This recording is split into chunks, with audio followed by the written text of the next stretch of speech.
Ladies and gentlemen, we have a very special guest with us today on the I Drink From Skulls podcast. He's the Mauler from Maryland, the Punisher from Potomac. He has his own business, Mastermind Podcast, and is the founder and CEO of his own roofing and remodeling company, Mr. Kenny Baden. Kenny. I feel like we really had to pump that up a bit. I really went all in for that. I feel like I should be running out of, I don't know, somewhere cooler than sitting in my office. That was good, dude. Were you just doing some pom-poms for me, man? I appreciate you, man. Yeah, that's what was missing. I have one of those, what do you call them, roadcasters, and it has like the little buttons, and I think they came preset, but I just now realized like 3 of them were the generic like laugh, clap, the wah, wah, wah, all that, dude. You got to get one. That would have been perfect just now, man. I feel like that was the only thing that was missing was that. But that's the best intro I've ever gotten, man. If I could only have that every time I walked in the room, I would be ecstatic, man. Thank you so much for having me. I really appreciate it. Let's go. I drink from skulls. Drink from the skulls of my enemies. Well, that's it, my man. Well, for the benefit of all our listeners, who the hell is Kenny Baden and how did you get here? Who is Ken? How far back do you want me to go? High school to now, or do you want me to tell you the dirt or the brief synopsis? My story is very similar to yours, my friend, which I just found out recently as you were so kind to come on my podcast, which is the Kitchen Table Podcast. They're able to be streamed on probably all the same spots that this is, although you seem to have a little bit more of a fancy setup, so I got some catching up to do. But who is Ken? I am just your run-of-the-mill bloke, as you may say. But I will say that for me, I got into a car accident when I was 19 or 20, similar to your, I didn't play professional rugby, so I don't have that cool of a story, but got into a car accident. I was 19 or 20 years old. That's really, and the reason why I'm going here, by the way, is definitively this was a part for me. So 19 years old, it was around then, honestly, man. I lost a few brain cells over the years, so it was about my freshman year of college. So freshman year of college, get into a car accident, and the reason I bring that up is it kind of shaped the rest of my existence, really, as I'm sure you can relate to, right? So get prescribed pain pills. Same thing happens to me that happens to you. You know, I don't get immediately hooked, but I definitely like them. I'm prescribed them for 3 years, changes the physiological makeup of whatever's going on up there. You know, it's like impossible not to be hooked to those things after that amount of time. That's not a built-in excuse. It's just like facts. You know, guys like you and I take that for a long enough time. You're going to be physically addicted. But I will say this. I also have a very addictive personality. So there are people who experience that, go through the crap, literally and metaphorically, and come out the other side and keep on moving. I'm not one of those people, right? Whatever it is, I've got it, and that's all there is to it. So that being said, for me, man, that was like the worst thing that could have happened. Or the best, depending on how you looked at it. At the time, it was the worst because my whole life fell apart. I barely graduated college. Thank God I did, even though I didn't use anything. I didn't use that degree for anything. And I still kind of like the way my way I look at college now is like, go if you know what you're going to do. Otherwise, you're me and you got a degree in partying. You know what I mean? Like I just was kind of lost, didn't really know what else to do. People were going to college, so I went to college. The girl I was dating went to college. I literally picked her major, her classes. I would have gone and done her job had other things not happened and intervened. So I was just kind of totally lost anyhow. But basically, man, over the course of the next 2 years, it was a very short-lived, very quick end when I joined my fraternity at the very last semester. I don't know who waits till the last semester or second to last semester to join a fraternity, but that's what I did. My last year anyhow. And that's because I have this in me, right? That addictive personality that I went out one night, got hammered, and I woke up and I had joined a fraternity. And the only reason I didn't quit was because they came in my room the next day. I had no remembrance of any of this. And they're like, oh yeah, dude, me and my buddy had joined. He wanted to do it. He was going to be there for a couple of years. Me, pretty soon I was like, hell no, I'm not doing this. And they're like, well, it's all good, man. You can quit. We'll just call you Quitter Kent. And that's what they did. They called whoever quit, Quitter so-and-so. And they really called you that. And that's all it took for me to be like, all right, well, that's not happening. Yeah. That was all it took. And I joined the whole fraternity because of that. But I also learned how to abuse pain pills. Not directly because it wasn't their fault. It's just, I think that opening myself up to, I didn't hang around people who did anything like that. And that whole world, that party lifestyle opened me up to like, hey, you can do these with those. So I start abusing them, and then 2010, everything falls out, bottom falls out. You know, I've got the family intervention, and then I go to 3 rehabs in jail in 1 year. Lose that girlfriend, gain this girlfriend, lose that girlfriend. And, you know, that whole cycle, I don't know how much of that you went through, but, oh man, I think I was in like 8 rehabs, 9 rehabs, something like that. And also, you know, I have the dubious honor of being a convicted felon now as well. So I got the degree, and then I get the felony. So I did that way backwards. But, and I don't recommend that for anybody, but that's what happened, man. So right after college, I get the degree, and then I get a felony because my entire life bottoms out, and I go from like college graduate to absolute liability. You wouldn't even recognize me, man. Like, I live by principles, I live by core values, and I was raised, I mean, we're in the same mastermind, and that's cool, and it preaches core values, and so does every other book on business that I've read recently. But I was already raised that way, right? Like the guy that's in the office next to me, my father, is former military and, you know, very much old school. My mom, they raised me right. So I already had that stuff. I just lost it, you know. The things that I was doing, my actions when I was doing those things, and the things that you start to have to do because you think you need this substance that goes so bad that I was doing, just, I'm sure you can imagine.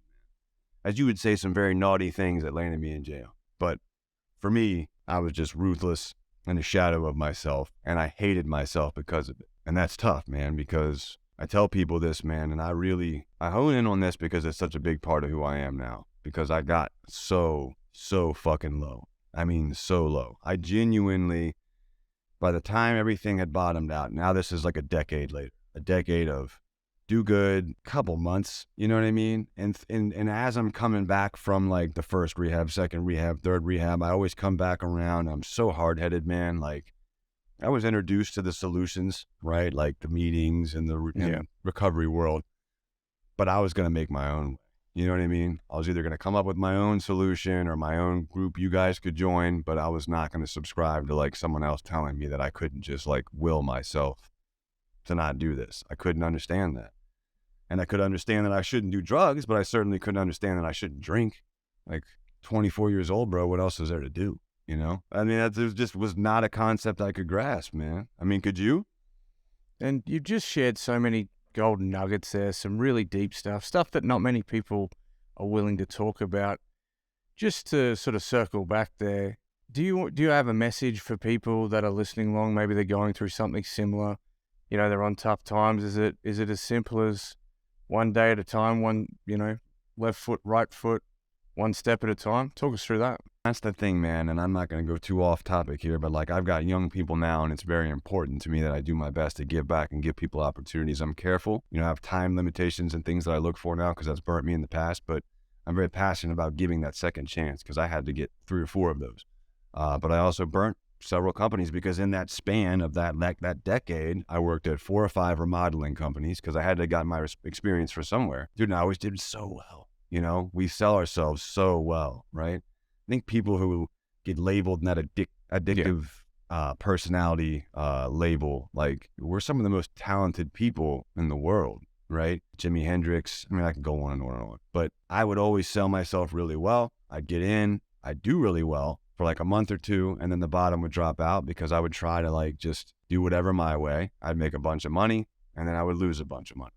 And that was like, fast forward for 10 years, right? Company. They'd always hire me back because that's how sales is, unfortunately, right? Like, well, he can sell. Hopefully this time he's really going to stick around, you know, he's really going to make it. And I never did. And, and I did terrible things, and I got worse and worse and worse. And I told you I got a felony. I tried to rob a store. I tried to, you know, I did a lot of really bad things, man. And so it was just a complete polar opposite of who I was raised to be, who graduated college, who's sitting here before you. And the more of those things I do, the more that I hate myself. And I tell people this all the time. That's what I was getting at, is there are some fates that are worse than death. Waking up in a perpetual existence. It's existing. You're not living, you're existing. And you know, factually, it's almost better if you don't have anybody that cares about you. You know what I mean? Because when you got a family, and you got a mom and a dad and a grandma, and my grandmother was like my world, besides my dad and my mom, but my grandma, Like I have haunting memories of her like crying, and she's passed now, but like begging me not to leave, begging me not to do stuff, begging me to stop. And I wanted to stop with everything in me, dude. I can tell you stories of like, I'm not super emotional. If anything, I have one emotion, it's like, angry, right? But like every once in a while, I think about stuff like that, and it gets me, man, because like you bottle that stuff up for a decade plus, man, and you get these memories of the people that you love, just like, don't you love me? And I do, but that's just, I don't understand. I can't explain it. There's no power on this earth that's greater than whatever that is. And I've seen moms with babies in their stomachs. And I know you can't tell me there's a stronger love than that. And you think they just like purposely, they want to do that. Of course they don't want to do that. They just don't, they don't know what else to do, right? I mean, I can't explain it to someone else outside of you, Matt, because I know you know what I'm talking about. But anyone else is going to think, what the hell, you just don't do it. I wish it were that easy. I wish love could stop it or any of these things. So what I'm saying is I hated myself, man. I hated myself. I just existed for about a decade. I got so low that I had like given my phone away, and I was at peace, man. I was at peace with, this is it, At this point, I had been in and out of rehabs, homeless. I had been in jail for over a year. I'd caught the felony, all the things that you would have thought would have helped me. And I'm thinking, man, this is it. This is it. This is it for me. I got a little chair, not a couch, but I'm in a basement with some other guys that do similar things, and I'm like homeless, but I'm not really homeless because like I got a chair to sleep on. So that's like pretty great for us. You know what I mean? Like for me, I'm like, hey man, I got a roof. I don't have a car. I don't have a license. I'm wanted. I got caught trying to steal from a buddy of mine's dad. Everybody's mad at me. And it was just the noise had to stop, man. I just sold the phone. And again, this is the last time, by the way. And there are a million other of these examples, but why go there, right? You get the picture at this point. But my point is I had given up. So I had accepted defeat, accepted death. I never thought I was ever coming back. I didn't have a bank account. All these things I did came with consequences. And basically, it just seemed so insurmountable that I was like, well, I don't care because I'm not coming back. I'm going to die anyhow. Who really cares? And it just didn't happen, dude. I don't know what else to say. It didn't happen. I tried. I could tell you instances, and even the last night of, what I did. I literally tried to strong arm a couple guys that were selling things that I wanted, and that didn't end very well. And I'm lucky they didn't kill me, but I didn't care, man. I just didn't care. Went and did it again. A couple hours later, I was a wild man, contrary to this, little polo shirt and spiky hair or whatever, man. I was a freaking lunatic. I just didn't care. When you don't care if you live or die, you know what I mean? You're like, I don't care. You have something I want. I'm going to take it or try. And that's it. Shoot me, kill. I don't care, dude. I exist. And there's a fate, like I said, way worse than death. So somehow I made it, and I went to like my 9th rehab. And the only difference this time, man, was every bridge had been burnt. And I share this because I want people who might be listening to this, who may be going through a similar situation, to understand that nothing was taught to me that was any different this time than I ever experienced any other time. The only difference was I was beaten, literally, physically, mentally enough to where I was like out of ideas. And so the same information that I had been told 100 other times, I was actually open to it. Like, dude, whatever. Tell me what to do. I'm out of ideas. And that saved my life. And again, no one... Matt, you might have the same experience.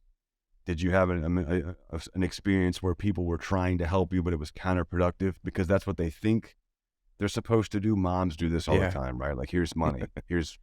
here's a bed to sleep in. Come on. Yeah, sure, leave rehab and come back home. That wasn't an option for me this time. You know what I mean?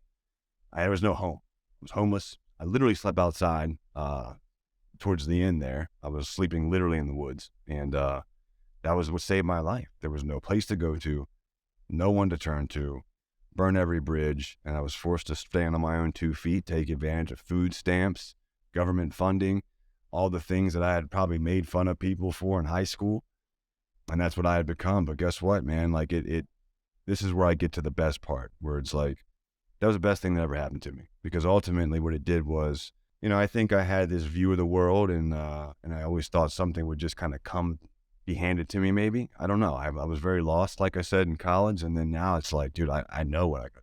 I got to focus on getting my license back, getting a car, get my license unsuspended, then save up enough for, to get my license, then save up enough to get a car, then save up enough to fix that car so it drives, then save up enough. And I did that, man, little by little.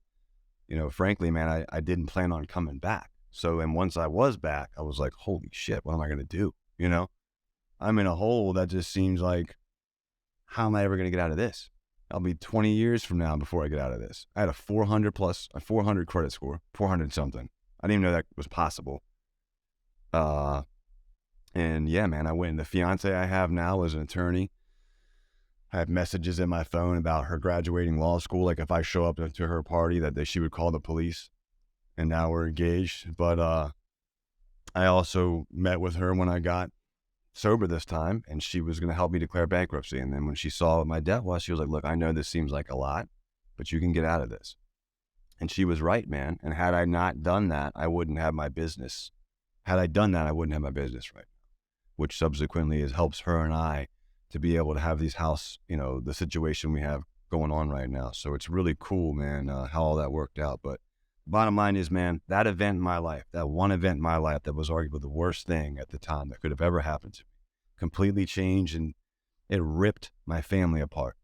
It ripped, but so did my cousin and my other cousin, and it became this whole family thing, man. And it wasn't just me, but all it took was one person to get their stuff together, and then kind of brought the family back together, man. And then I'm pulling my other cousin out of Baltimore, and before that, I'm the worst possible example that could be to him, right? She wouldn't have let me anywhere near him. And now he's sitting in the next room working at the office, thank God, and he's doing well. So, man, what was once the worst thing that could have happened became the best thing that ever happened to me. It made me the best version of myself. It made me the most hungry version of myself, the most humble. And I can't stress that word, because when you get knocked on your ass like that, you got no choice but to be humble. I mean, I don't know, or you're going to be very miserable. Because everybody knows in social media days, man, everybody knows what happened. Everybody. So for me, I just am wide open with it. Why hide it? Why not try to help some people? I'm very big into that in my outside time. And, those spaces are big on anonymity. And so I don't go too far into detail of it, other than there are plenty of programs and 12-step groups for people that are looking for some help that work. And I can attest to that. And I'll leave it at that. But yeah, man. So that saved my life, and it made me the best version of myself. So ultimately, that is how I think I got here. Outside of the fact that in the turmoil there, right, in those 10 years, remodeling sales is what I fell into. And subsequently, every time I had some instances of sobriety, I was selling roofs, selling windows, selling bathrooms, selling solar, and doing well. And then crash, and then sell something else, and then crash, and then sell something else, and then crash. And so 10 years of that, and I wasn't sure I wanted to get back into it, man, but I did once I got a little bit of, cushion under my belt when I came back this time and knew okay, maybe I got a real chance here sticking around. I was comfortable enough because I was doing manual labor again, man. Ironically, I was installing roofs, believe it or not. So I went from selling them to installing them, and back to selling them again. But I was scared to do it, man. I'm not going to lie. I tell people that all the time, by the way, is that as much as it might seem, trust me, man, there's a lot that I left out. A lot of gory, ugly details that don't serve anyone. But they're fun to hear if they're not me, me telling it. But bottom line is, it was really, really bad. I had given up to the point where I thought that was it. I was dead. Didn't care, frankly. And I wanted to be, man. At that point, you wake up cool, I'm awake again. I hurt everybody that loves me. I take from everybody that loves me. I know for a fact they'd be better off without me. That's a fact, And they might think that. And that's horrible to say, but it's, dude, what do you expect? They get beaten and beaten and beaten and beaten and beaten, and then they let down. I mean, you can't be mad at them if they think that. They just want it to be over one way or the other, right? And so, that. I knew that. They probably would never say that to me, but I knew that, right? And that's just a terrible feeling, man. So to come back from that, whatever that is, whatever your rock bottom is, it doesn't have to be drugs. It could be depression. It could be financial crisis. It could be divorce. Whatever your bottom is that seems so dark, so deep that you can't possibly get out. Dude, if you really, truly, A, put your all into it, but B, just one step at a time. That would be the other thing I would suggest. You know what I mean? I don't normally have that in me, but it was just so freaking vast that it was like, I mean, dude, I thought I was going to declare bankruptcy. So I was like forced to take it one step at a time. That's not my style. Probably not your style either, Matt. But like, we're all in 2,000 miles an hour. Let's just do it all tomorrow. I just didn't have that option, man. It was like, it was so overwhelming. And I had a guy tell me, he said, well, how do you eat an elephant? One bite at a time. And I knew what he meant. Like, dude, what's the first thing you have to do? Well, first I got to get a job, any job. I got to make rent. That's halfway house. I got 3 months of funding. Got a job from somebody who was willing to pick me up every day, pay me $15 an hour to do helper work, handyman work, and drive me back. And this man worked right across the street from his own house. He drove 30 minutes to and from to pick me up because he liked my attitude and my work ethic every day, and put enough money in my pocket because he liked my attitude and my work ethic, and thought that I actually had a chance. And he was a member of the same program. Again, I'll leave it at that, which was cool. And that was such a good thing for me to experience too, because I was really like, okay, some of these people are for real. Some people really do not want anything from me just to see me do well. Because there was another guy that he was originally supposed to hire that had way better experience than I did, but he was fucking up. He was late, he wasn't serious, and so he picked me. And I saved up enough to get my license unsuspended. I had no documents supporting I was a human. Dad had to drive me around, get my social, get my birth certificate, all these things. Then I had to get my license unsuspended, but I had to get those things first. Then I had to save up enough money to get my license back, then save up enough money to get a car. That car was $900. I needed to save up enough money to get that truck to run because it was a little S10, and $900 isn't going to get you very far with the truck. So, but it got me, a position at a company that required a truck, right? So I bought a truck. That's a truck. Might not be much of a truck, but it's a truck. And we went on some 10-day out of town work thing too, like working in New York or something like that. And I just rode with someone else, saved up enough by doing that to fix it while we were gone. It's just all these things aligned, man. But it was just one piece at a time, bro. That's how you do it. One step at a time. And you find yourself 6 years later owning a few companies, having some success, owning a house, owning multiple cars, getting engaged, employing people. What? You know what I mean? Yeah. I don't have a podcast on your podcast. You want me to be on your podcast. You asked me to be on your podcast. It's just, man, when we talk about it like that, the gratitude just oozes out, bro. It just oozes out. I can only imagine what it was like for you, man, but that's why I'm so open about it, because to me, man, life is good and it's important to stay in that, because I can get caught up real quick Absolutely. in whatever's got going on today. You know what I mean? There are bullshit's going on with the business. We're not hitting goal. Yeah. You know what I mean? Boo fucking who, dude? You know what I mean? Things are pretty sweet. It's funny that we talk about this now. A buddy of mine actually talked me through this sort of a process, about being grateful and just living in the experience right now. And it went along the lines of, how would you be if you 5 years ago, 10 years ago, in the suck, right? How would you be if you had today's problems back then? That's a really good way to look at it, actually. Imagine back then looking at now and you'd be like, sign me up, dude. I'll take those problems. Imagine just having those problems now. I think about that when I think about... Would that change your perspective? We have guys in our mastermind group, and even just within our whole circle, that have these exotic cars and things. And I mean, I could go buy one now. It wouldn't be a smart investment. But my point is, that Corvette that I have out there was my dream car 4 years ago. Yeah. You know what I mean? And I would have been, I get that, that's it. And then the second I get it, I'm like, oh, it's not the new one. You know what I mean? So don't put your stock in things. You know what I mean? It's just the things and the money, dude. My one of my spiritual mentors, I'll call him that, he always tells me it's the rule of 20% more. Yeah. If I could just make $1 million, I'll be happy. And you make $1 million. Well, you know what I mean? It's always 20% more. Then it's 5, 10, 20, and so it's just knowing that I've kind of gotten a real quick dose of all right, for me, man, now don't get me wrong. I want to be a billionaire. That's a goal of mine. I verbally say that all the time. I want to shoot for it. I'm going for it. Elon's a big inspiration to me. I don't have Elon's brain power, but I don't think anyone does. I like to think, and very few people do, but either way, man, I'm going for it, right? So if I fall short, hey, at least I will have tried. But Absolutely. my point is, where was I going with this? My goodness, you're right. I don't have Elons. No one does. But what I was going, oh yeah, putting stock in things. So my point is that I do want to be a billionaire. I do want to be massively successful. I do want to build a brand that's big enough. I want to be the next Ryan Stewart, Grant Cardone, Bradley. And I use them as examples because Ryan would correct me and say, you're going to be the first Ken Baden, and I love that. Like that's the truth. But why? Well, I want a platform big enough to be able to help as many people as I can. And that's just all there is to it. I gotta have something more, dude. Or guys like me and you, and I can only stay and speak on myself. But I've already learned very quickly, like, all right, things and money are only going to get me so far. I need to have a higher purpose. And for me, it's helping people, whether it's bringing people up through my company, whether it's directly helping somebody or mentoring somebody who's going through a similar thing with myself.